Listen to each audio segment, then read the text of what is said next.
Hello, and thanks for listening to PXP Podcast. It's a show about leadership, self-development, personal growth, and accountability. I'm your host, Jayme Yarroch. Now, you can catch our podcast on almost any platform or directly from our website at pxppodcast.com. To hear it hot off the press, check out our host on the Podbean app. If you have questions or want to hear a particular topic discussed, or even want to be a guest on the show, connect with me on social and send me a message. Now, are you ready to kick off today's episode? All right, here we go.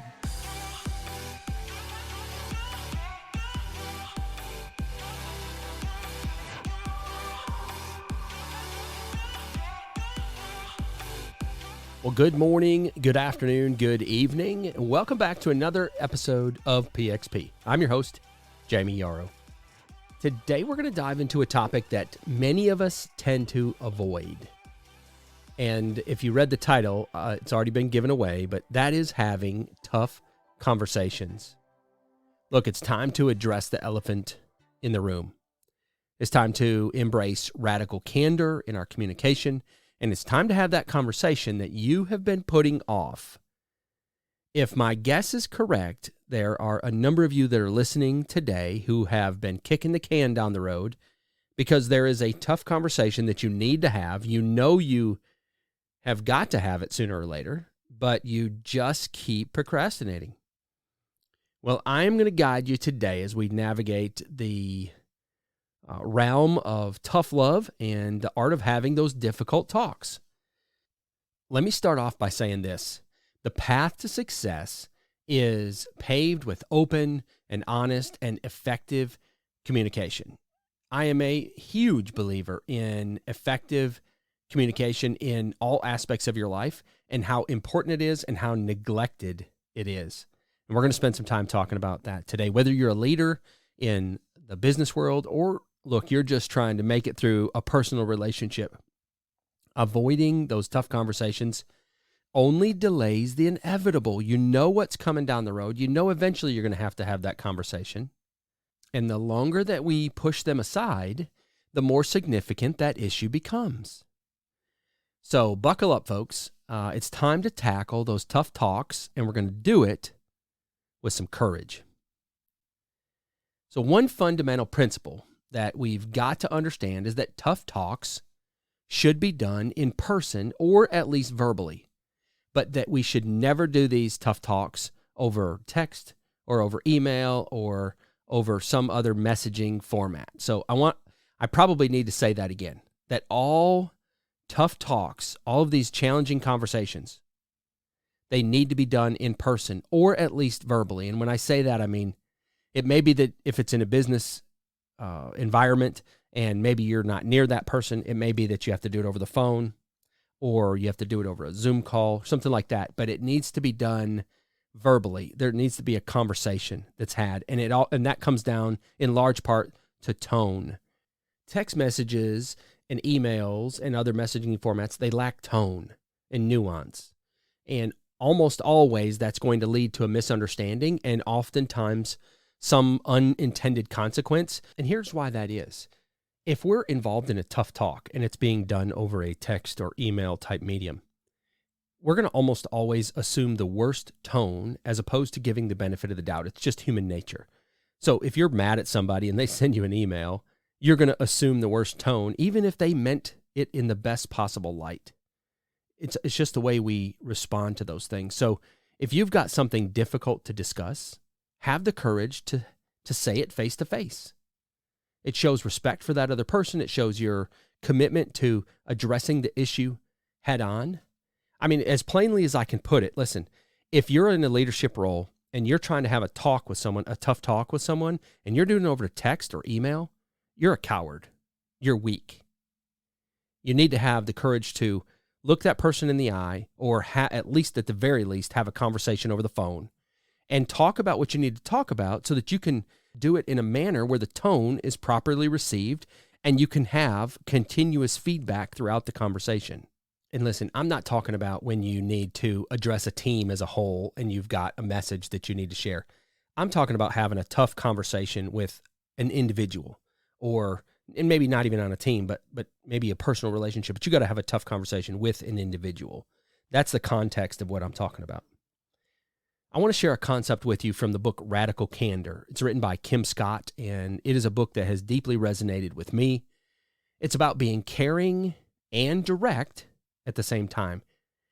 It's this balance between showing that you care about your team or the other person. And when I talk about teams, I often talk about things in a team or corporate or business or work type environment, leadership type role environment.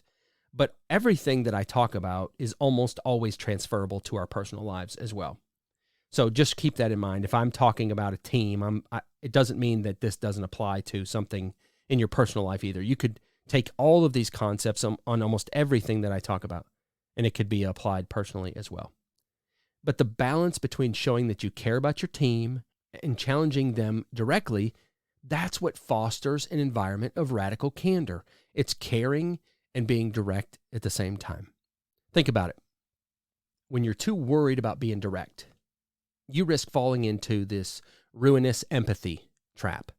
And that's where you avoid confronting the issues altogether.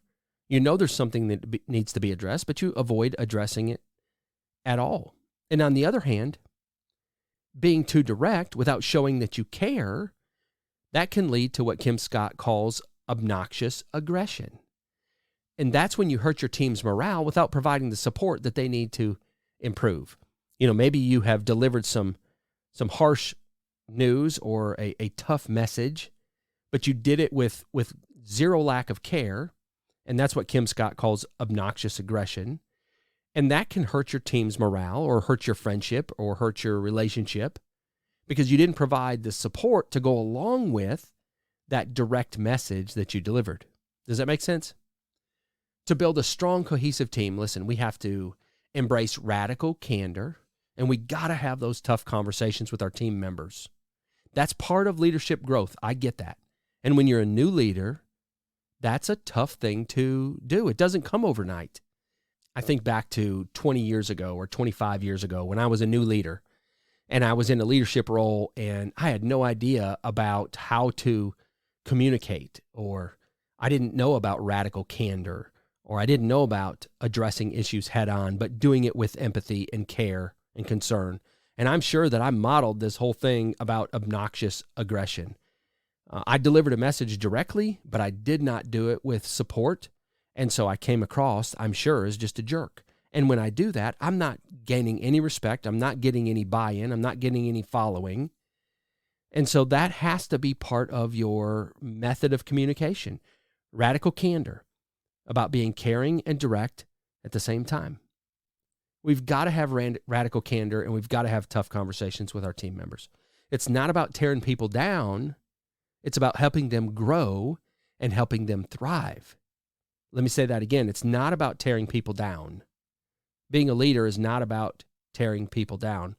I know that a lot of leaders get that wrong, particularly new leaders or leaders who learned from someone who constantly tore people down. There are some specific industries that I can think of that, and I like to use this term, they will eat their own. And when I say that, I mean that they will tear their own people up because that's just the way it's always been done. I know you've heard that saying before, that we just do this because that's the way it's always been done. And oftentimes that happens in leadership training or transition from one leader to another, where they just do it because that's the way it was done to them. And frankly, that's a cycle that needs to be broken. Now, I said it's not about tearing people down, but it's about helping them grow and helping them become a better version of themselves, helping them thrive. But how do we do that? Because I can talk about how important this is all day long, and I can talk about the need for talking about the elephant in the room and not kicking that can down the road. But if I don't give you any nuggets of how to, I don't think I've really done you any justice. So let's dive into the how-to of having these tough conversations. Having the right approach can make all the difference in the world between a productive conversation versus one that leaves both parties feeling extremely frustrated. I've seen it happen both ways, and I'm sure you have too, where these conversations, they can turn out great, or they can turn out where the situation is worse than before the conversation started. So first thing is you've got to prepare yourself mentally. So be clear about the specific issues that you want to address and the outcome that you're trying to achieve. All right. So remember, this conversation is about growth and progress and not about blame or fault finding, right? We're trying to come out of this thing better on the other side. And by pointing a finger and by putting blame or by trying to place fault on something, that's a hard pill for people to swallow. And oftentimes they're going to get defensive about that, especially if that's the manner in which the conversation is held, right? So be specific about the issue and the outcome that you hope to achieve. Secondly, choose the right time and place. Find a setting where you both can talk without interruption or without distractions, and make sure that the timing is right. You know what I'm saying? You have to allow the person to be able to process the feedback that you've been giving them and give them time for follow-up questions or discussions if they think that that's necessary. If you try to have a tough talk with someone and you're in the middle of their workspace and maybe there's coworkers around, how well do you think that's going to go over? Not well, right? Or maybe it's in the middle of their shift and you're going to give a tough conversation. You're going to deliver some tough news. You're going to have that tough talk. And then you're going to expect them to go right back to work with zero distraction. Maybe the conversation is such that that can happen, but consider the message and how that outcome is going to affect that person. I'm thinking of maybe a nurse in a hospital, and you've got to pull that nurse aside to give some feedback. And then you expect that nurse to go back out into delivering patient care without making any mistakes and being empathetic towards patients and coworkers and all that. That conversation might best be delivered at the end of their shift, so that if there is frustration or if there is some sort of reaction, that it doesn't affect their work. And that's just an example. You get where I'm going with that. Finding the right time and the right place just means being deliberate about thinking about that, right? Remember this: we praise in public, we criticize in private, right? Remember that. Write that down if you need to remember it. We praise in public, we criticize in private. That means we don't have tough conversations where we're in earshot or even in eye shot of colleagues. You don't want to put the person on defensive because you're in the middle of a tough conversation, and even if their coworkers don't know what's being said, they know that there's some feedback being given just based on the conversation itself. So just be cognizant of that. Find a setting where you both can talk privately without interruptions or distractions. All right, thirdly, start the conversation off with empathy. Put yourselves in their shoes and approach that conversation with care and with understanding and with respect. You got to be respectful for their feelings and their perspective. There's a book called The $1 Trillion Coach, and it's about Bill Campbell. And I won't go deep into that book, but he was a leadership business coach for a multitude of Silicon Valley execs. And phenomenal book, top 3, probably top 1. It's probably my favorite book ever. But in that book, Bill Campbell talks about always giving respect to the other person, even in situations where you have to deliver harsh news or even if you have to terminate someone. He tells a story about talking to Ben Horowitz, who is one of the founders of Andreessen Horowitz, a venture capital firm. And Ben had to fire somebody, he had to terminate somebody. And Bill Campbell said, you can't let him keep his job, but you can let him keep his dignity. And Bill Campbell was huge about respecting people's feelings and understanding, putting yourself in their shoes. So lead with empathy. Okay, number 4 on the list, use I statements instead of you statements. So when you're sharing your observations or your feelings about the situation, the topic of the discussion, avoid accusatory language. And here's what I mean. Say things like, I noticed that this task was not complete on time, or I felt concerned about the impact it had on the project, versus saying something like, you didn't complete your task on time. The meaning is the same, but it tends to put them on less of the defense. It's less accusatory, when you use those I statements versus the you statements. And listen, the message is the same, but you're allowing that conversation to be less aggressive, if that makes sense. Number 5, actively listen. All right, give the other person a chance to share their side of the story, and here's the kicker, without interrupting them. So when you listen, it not only shows that you respect what the other person is trying to say, but you truly are trying to gain a deeper understanding for their perspective.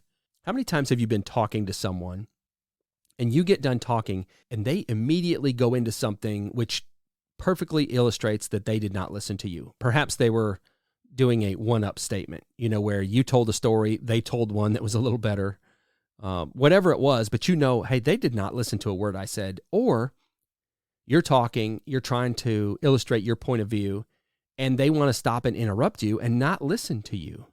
When you do this, it shows them that A, you don't respect what they're trying to say, and B, you don't really care about getting a deeper understanding of their perspective.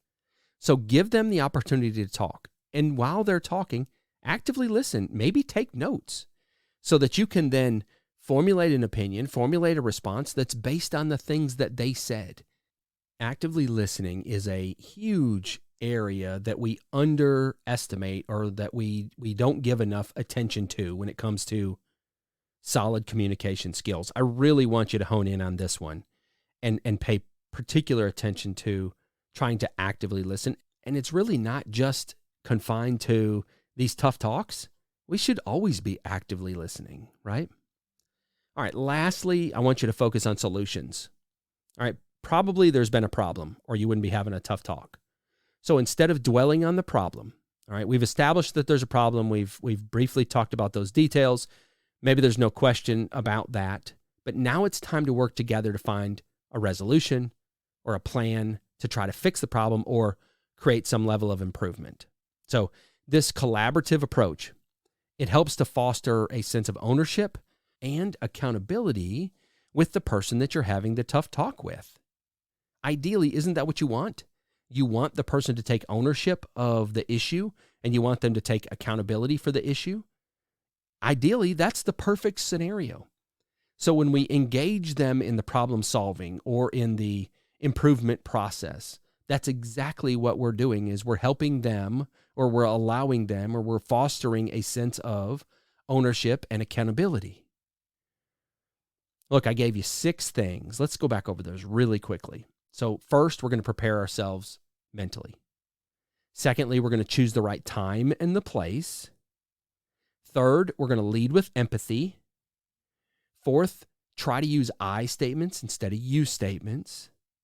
Fifth, we're going to spend some time actively listening. And then 6, and lastly, we're going to focus on a solution together. So if you follow these steps, and I know it takes time, it takes practice, and sometimes they're not in that order, and sometimes you can't do all those things.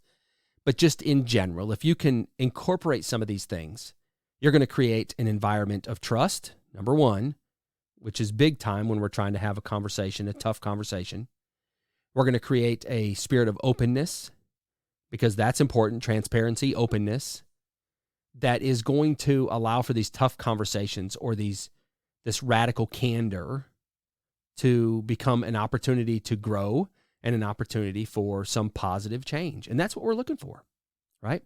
When you've got that how-to knowledge, you're going to be better equipped to have these tough talks, these tough conversations. And that's going to lead to an overall better team effectiveness or better team relationships. You've heard me talk about it before. Communication is literally the lifeblood of an organization or a relationship for that matter. And without it, think of all the assumptions or the misunderstandings, the unresolved conflicts that you just keep kicking down the road. If the communication is poor, and you all have worked in a place, you've been in a place, you've volunteered, you've served, you've been in relationships where communication was just lacking. Maybe you're in a place like that right now. And think about all the assumptions and the misunderstandings that take place. Think about all the conflicts that get unresolved, or think about the dissatisfaction that you might have in your role because of a lack of communication. All right, leaders, I'm going to step on your toes for a second. It's your responsibility to set the tone and to create an environment where open communication is encouraged. It's your job to set that piece of culture.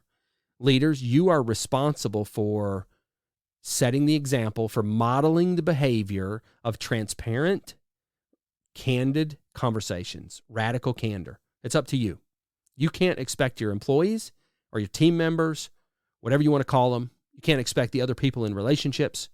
You can't expect these conversations to take place if you're not modeling that behavior. If you're at the top of the organizational chart and you can't have open, honest communication, if you can't have radical candor in your conversations, then how do you expect your team will? And without open, honest communication, your team's culture, the organization, the relationships within the team, they're going to continue to lack. And you're never going to reach a level of success or a level of potential that might exist if you don't fix these communication issues. Remember what I said earlier, praise in public, criticize in private. When you acknowledge your team members' achievements and their hard work publicly, and that doesn't always mean, in a big, large group of people, everybody's different. Everybody wants to be praised different. Some people want a pat on the back. Some people want a company-wide memo to go out, and everywhere in between. Some people just a thank you is fine, is a passing in the hallway and you tell them thank you, that's fine. But we always want to criticize in private. Unless there's some sort of a safety issue that is urgent that needs to be addressed on the spot, I can't really think of many other scenarios where criticism should be done in public. And that even really isn't criticism. You may be bringing up an issue that's urgent, but you can do it without criticizing. But try to keep criticism private as much as possible. You're not only going to boost their confidence of the person who you're talking to, but also think about the effect that it has on everyone else. When colleagues or coworkers see someone getting criticized in public, they know that that's a possibility for them too. And nobody likes that. So when it's time for constructive criticism, take the person aside, away from prying eyes or listening ears, and you can help to preserve their dignity and the conversation. Listen, the conversation is going to be infinitely more receptive when they can let down their guard when there's not other people around. Okay. Today we're talking about elephants in the room, and I dare say we've all been there. There's big issues that everybody knows exists, but nobody wants to talk about. Well, listen, folks, it's time to address them. Leaders, be the leader who will tackle the uncomfortable conversations. By addressing that elephant in the room, you're going to give your team permission to discuss what matters. You're going to start that open dialogue, that candid conversation, so that issues get talked about and they get resolved. There is no benefit in leaving an issue unresolved in kicking that can down the road. When we practice this radical candor and we have these tough talks, it not only strengthens our leadership, but it also deepens our relationships. It's about being authentic, about being vulnerable, and about embracing tough love when it's needed. How much more respect do you have for a leader that will be honest with you, that will be truthful with you, even if the message does sting a little bit? You have an infinite more respect, right? But what about the leader who won't address an issue that everybody knows about? There's an elephant in the room and that leader will not address it. How do you feel about that leader? You don't have as much respect, right? Versus that one that will tackle that tough conversation. Hey, even if you're on the receiving end of it. I've always said this, people can hear anything that you have to tell them as long as it's the truth, right? People can hear anything that you have to tell them as long as it's the truth. I want to challenge you today. I want you to lean into those tough conversations in both your personal and your professional life. I want you to have the courage to address the issues head on. And then I want you to see the transformation that it brings to your team and to your own growth as a leader. I think you're going to be amazed at how much different people will perceive you as a leader, or even how it makes you feel about yourself as a leader, how it boosts your own confidence. Well, that's about all the time I've got for today. Thank you for joining me on today's journey of radical candor and embracing tough conversations. Remember, we've got to be caring and direct at the same time, but it's time to step up and be the leader that your team needs. Thanks for listening to this episode of PXP, and don't forget to hit the subscribe button, the like button, whatever you have on the player that you're listening to, and do me a huge favor. Hit that share button and share it with your 5 best friends. Because chances are, if you like it, they're going to like it too. Most of all, I hope that something that was said today helps you to become a better version of yourself. I'm Jayme Yarroch, and I hope you have an absolutely amazing day.